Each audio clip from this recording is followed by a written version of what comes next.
hawak-hawak namin ngayon ang tinatawag na kulawo. Isa sa pinakatanyag na street food din sa Tanawan. At sa episode na to, gagawin natin sa ultimate Tanawan street food tour dito sa Batangas. Kaya binihintay natin.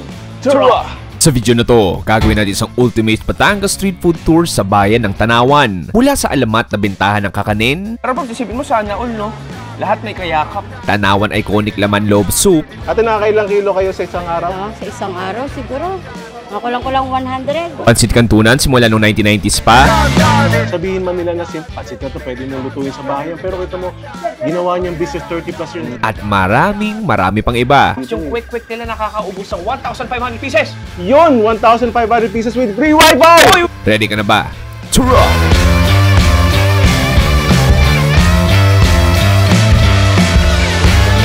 Jason, magandang umaga. Good morning. Meet my good old friend, Jason Recinto, isang batikang Batanggenyo sa larangan ng pagkain at marahil the #1 foodie sa buong probinsyang ito. At siya ang magiging katuwang natin sa paghahanap ng mga iba't ibang pagkaing lokal dito sa Batangas. First bite. Thank you, Lord. Pops, saan tayo papunta ngayon? Pupunta tayo ngayon sa Tanawan. May makakainan tayo doon ng mga legendary na kung ituring. Pops, yung Tanawan ba? Ano mo masasabi mo dyan? Short description para sa'yo. Ayan, ang Tanawan, tawag dyan City of Colors. Okay.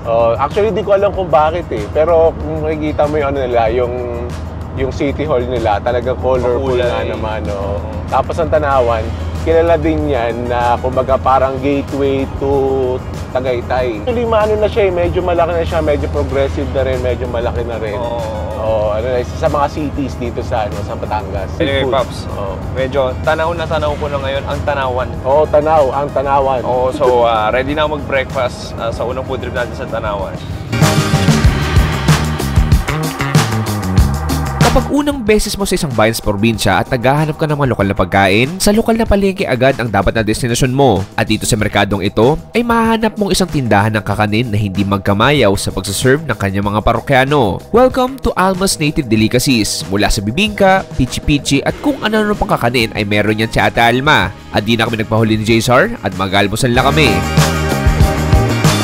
Jaysar, good morning. Good morning. Pops, nandito na tayo sa unang spot natin dito sa Tanawan.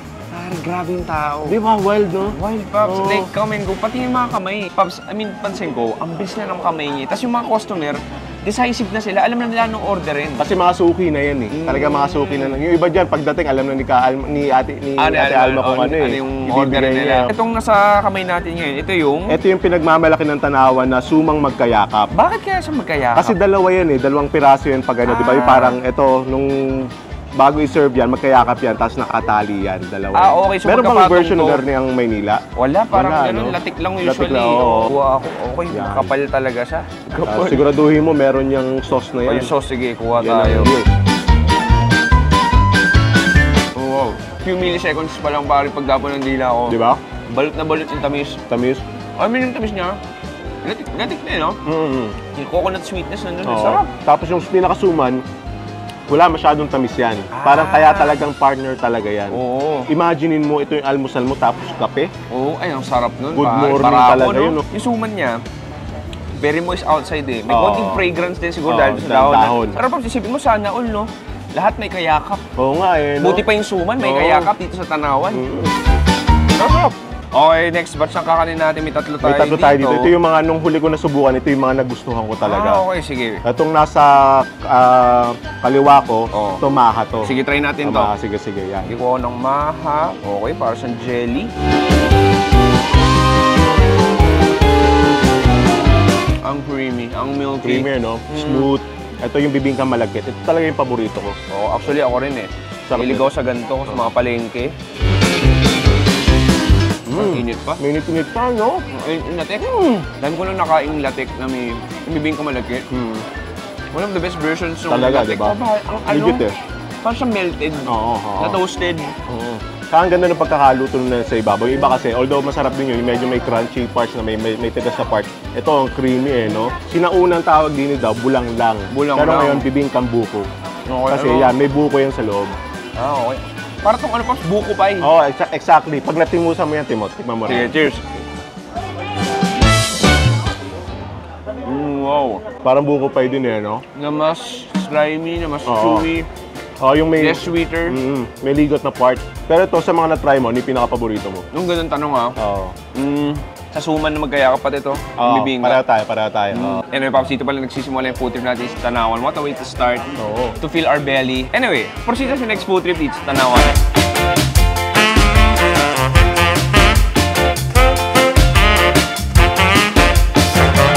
Boom! Ate, magandang araw. Magandang araw po, sir. Ate, nasan tayo ngayon?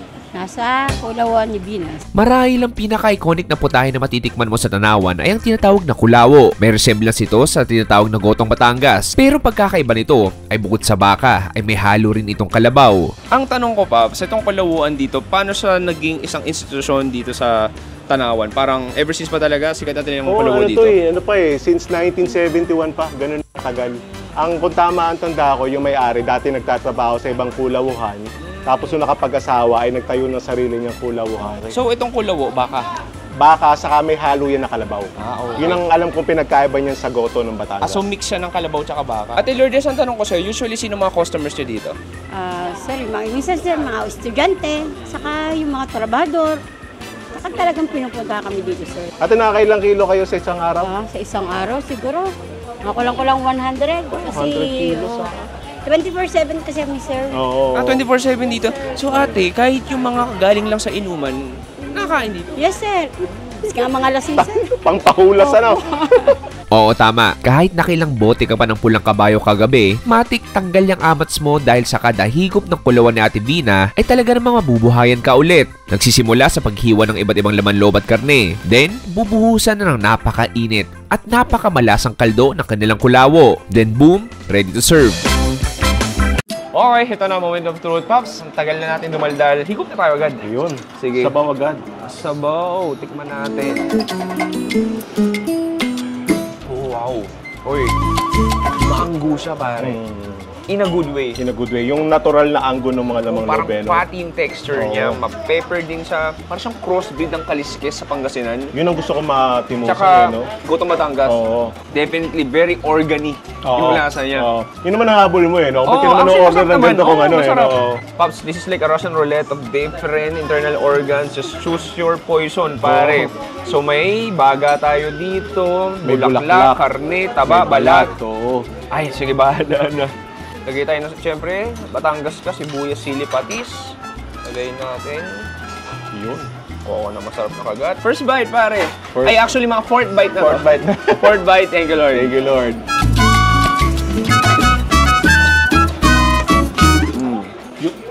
Very simple. Oo, di ba? Top, lambot, Straightforward. kapal. Parang ito nga yung tipong medyo nakainom-inom ka. Kaya 24 hours eh, no-open eh. No? kailangan eh. O kaya almusal tulad natin. Ito yung first heavy meal of the day natin. Oo, di ba kunyari, di ba, asawa mo sabi, oy, huwag kayo inom na naman. Inom ka naman ni paring Jay Sara. Inom na naman Ako kayo. masusunod sa bahay na to. Yan, oo. Tapos, siyempre nakainom ka. Oh, pare, paano yan? Lasing ako, pare. Bawal umuwi ng lasing. Sorry Pops, baby, I love you. Punta ka kay Binas. Daan ka muna bago umuwi ng bahay. Oo. Tapos ipag-take out mo yung misis mo. Ay, yung galing. Yun ang peace offering mo. Ang galing mo. Yan yung ginagawa ko sa asawa mo eh. Oo. Ay, ito, hindi ko pa natitikman to eh. Yung Yan, balat. Balat. Sige, nakakap.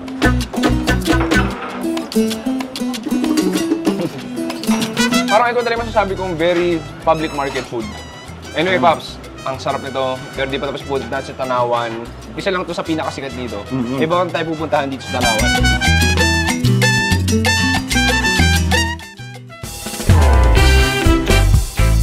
Okay, ito na, Pops. Ang saya ng vibes, pare. Di ba? Oo. It's like going back to childhood. Community. Sa buong Pilipinas, madali lang naman talaga magluto ng instant pancit canton. Pero bakit dito sa Tanawan ay may isang batikang tindahan? At ito'y nagsimula noong dekada 90 pa. Si Kahil at ang kanyang mga parokyano ay meron ng matibay na relasyon dahil sa saktong kalidad ng pagluto niya nito. Simple lang ang pag-prepare. Choose your desired combo and flavor of Lucky Me. Then, ipapakulo ang noodles sa saktong boiling temperature ng tubig. Once boiled, ay ihahango ito. At ilalagay na unti-unti ang pocket seasonings. Sa kantunan na to, you can be so extra. Pwede kang magdagdag ng hotdog, eggs, and even toasted bread. Halika, Magkantunan na tayo. Sa pinaka napansin ko, bihira na lang, hindi lang sa Manila, Batangas, pero buong Pilipinas, yung ganitong klaseng style ng kainan na pansit canton. Tama, kaya kumbaga ako na consider ko si Kahil na legendary. Pero 30 plus na niyang ginagawa to. Sabihin man nila na pansit ka to, pwede mo lutuin sa bahayan. Pero kita mo, ginawa niyang business 30 plus years. Kita mo naman yung mga tao, all walks of life, bata, matanda, estudyante, empleyado, kumakain dito. Parang ano yun, may parokya na sila dito. Tama, oo. Tapos ang nakakatuwa, like yung katulad sa menu, very binary codes na. Binary codes. Parang, isang itlog, isang parang pasikan code no? Doon natin 1-1. Okay. Tapos may nagpa-add-on tayo ng hotdog sa kanang bun. Ban, okay. Sige, pansit mo na. Nahalo ko na sweet chili sa akin. Sa akin, extra hot.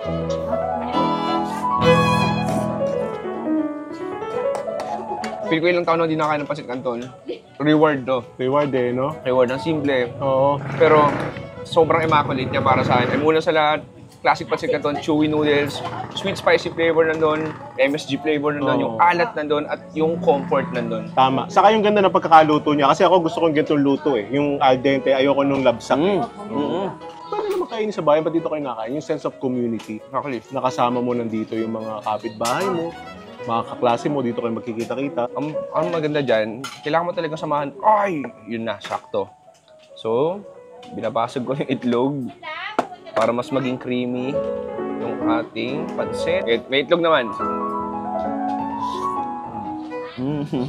Makikita mo yung pansit canton na iba, medyo mamula-mula. Uy!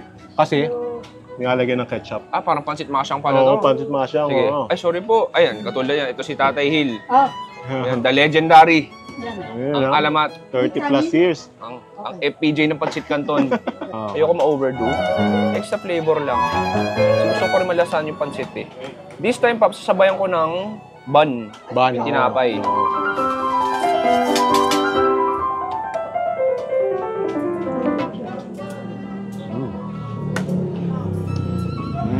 Pag ginawa mo sa bahay, maglagay ka ng ketchup sa pansit canton, ma-off ka sa lasa Pero pag dito kay Kahil, yun. Like, old school style, pansit canton into the bun. Ako lalagyan ko ng hotdog. Ay, ako rin. Sige, sige.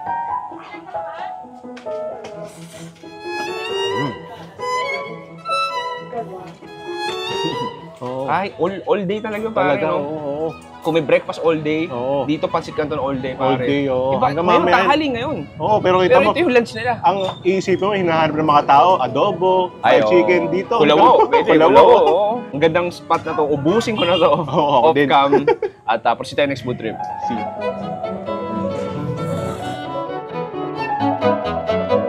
Kung merienda lang talaga dito sa Tanawan ng usapan na bahay itong Encanto Food Stop ang bahala sa'yo. Mula sa iba't ibang paboritong Filipino merienda ay mahanap mo na dito. Tulad ng kwek-kwek, fishballs, maruya at marami pang iba. At marahil isa na sila sa pinakamatagal na nag-serve ng ganitong pagkain sa buong Tanawan. Okay, Pops, merienda naman tayo from Pansit. Let's go for some authentic Filipino street food. Street food. Kasi pero, it makes sense di ba sa mga sa UP, alam mo yung doon? Yung mga kantunan doon, di ba may mga ganito rin? Di ba may mga ganito rin? So pinaghiwalay lang natin pero same merienda. Di ba yung nakakatuwa sa ginagawa natin, pare? Sabi ng iba, ay, Pops, meron sa Manila yan. Hindi ang ginagawa natin, hindi lang naman like authentic Batangas food. Pero ano yung mga sikat na kainan around that bayan? Katulad sa Tanawan, sikat to. Oo, Pansit Cantunan, sikat din to. Oo, saka ito 20 years na daw. Oh my God, tagal na rin. Balita ko, nag-ano rin sila parang yung group. Oo, yung mga events. sa mga weddings, mga birthdays. Simula ko sa quick Saka balita ko, masarap daw yung sauce Pops, dito. yung quick nila nakakaubos ng 1,500 pieces. Yun! 1,500 pieces with free Wi-Fi! Uy! Refrigerator with free good moral conducts. Yun, sprinklean mo ko. Yan. Pino. Yan, sarap. May pipino. Ay, gusto ko yan. Chili oil. So, Oo, pare, sige. Chili Gusto oil ko nila yan. parang yun ako. Ay, yun yung gusto ko. Pare, cheers tayo. Quick with good morals and conduct. Cheers. I mean, a good quick is a good quick. Yung sauce na lang naglalaro dun Ito, lagyan natin tong squid ball natin. Ito ano lang to. Itong sauce lang na to. Kung hindi ko lalagyan ng suka to. O, Pops, tikman natin to squid ball with DTI representative. Cheers. Sarap na. Bagong luto. I mean, pwede ko alam yun may lasa nito Pero din talaga. Pero to, hindi siya umiimpis no? Kahit ano, no? Oo. Ito si ate, pinagmamalaki niya. Yung kamotik yun nila. Kung bagong luto pa. Wow. Ay, sarap na. That crunch, no? Ang creamy, no? Oo. Pansin mo? Oo nga, eh. Yung Parang ibang- ano? Yung ibang kamote Q, pag prinito mo, tumitigas. Tigas, tumitigas. Ito, hindi. Okay, next natin ito yung maruya. Hati tayo, pre. Dahil Yun. malaki lang ito. Bihira na yung nagtitinda ng maruya. Bira na nga. Ay, nice. Oh, wow. Grabe. Oo na punta. Meron man. Meron ba? Ano punta sa akin lang yung saging eh. Ibang klase yun. Like, yung sabay o yung saging, yung tamis niya, yung juices lumalabas na eh. Hindi nakabalot siya sa makapal na kala mo pancake, pero hindi, may nguya ka. May nguya, may chewiness factor eh, no? Oo, yung which is ganun talaga dapat maruya. Tama, And then yung sugar powder sa labas, Oo. extra sweetness, Oo, extra tas flavor. Magpo-provide din ng konting crispy exterior eh, no? Sabi natin, dati daw lumpia toge, kaso lang, may mga customer yan, nagkaka-arthritis, Nagkaka-arthritis na. nagkakarayuma, pinalitan na. Oo. Eh, ano lang naman siya. So, buklatin. Kino-consider niya lang yung... Nice, okay. Thank you, Pops. Yun.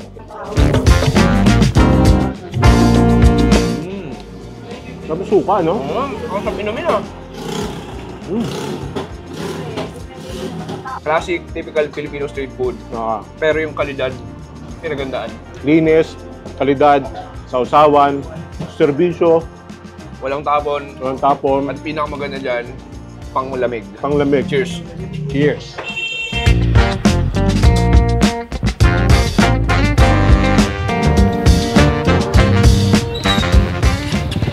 Bago matapos ang food trip namin ni JSR dito sa Tanawan, ay sinigurado muna naming mag-ihaw-ihaw sa sikat na barbecue shop ni Mar and Merly. At di na kami nagpatinag at umorder na kami ng isang katutak na barbecue.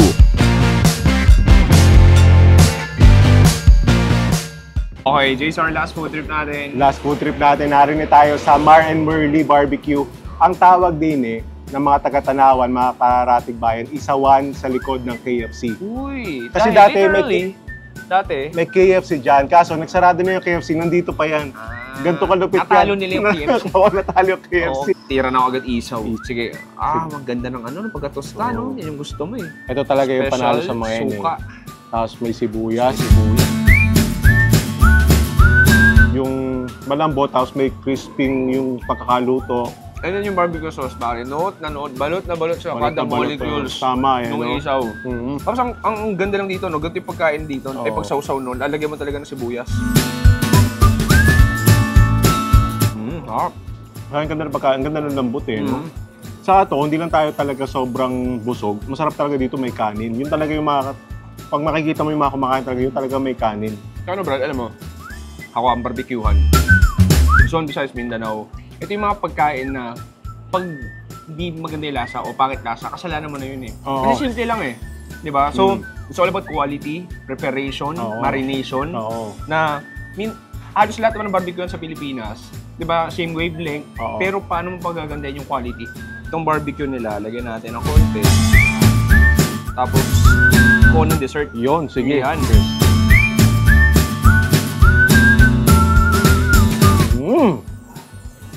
Yun na. Sarap ng barbecue. Kumbaga, feel ko yung iba na taga-Tanawan, mga OFW ngayon, na siya lupalop ng Pilipinas, panigurado, uy, na-miss ko yan. Oo. Or sabihin, uy, may local version kami niyan sa probinsya namin, Totoo. sa bayan namin, di ba? Ay, parang ano namin sa ganito. Yan.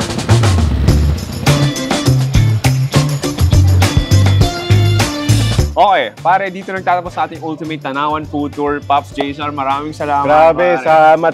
salamat. Solid, Pops. Solid. Ibang klaseng Tanawan. Oo. I mean, Sulit ba? Sulit? sulit, pare. May putok-batok, may local street food, Oo, natigit may sa lahat. merienda. Merong pancit canton. Iyon! Nostalgia. Ayun, JSR, mga gusto ko promote. Ayan, so make sure to follow me sa lahat ng social media, Jay Zaricinto, para sa mga food trip, lalo na sa mga food trip din sa Batangas. JSR Recinto, follow nyo na sa lahat ng social media platform niya.